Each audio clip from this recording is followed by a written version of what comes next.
Hello everyone, in this video I will show you how to fix the updating issue in Valorant when the Riot client gets stuck and does not move forward.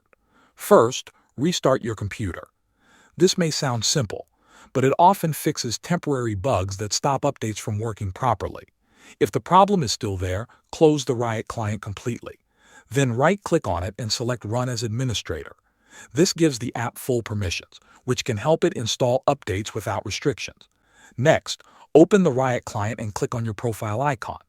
Go to Settings, then select Valorant and click on Repair. This tool scans the game files and fixes anything that is missing or broken.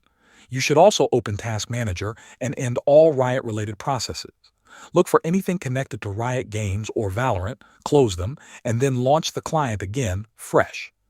Finally, check your firewall and antivirus. Sometimes these tools block updates without you knowing. Make sure Valorant and the Riot client are allowed through your security settings. After trying these steps, your update should work normally again. Thanks for watching.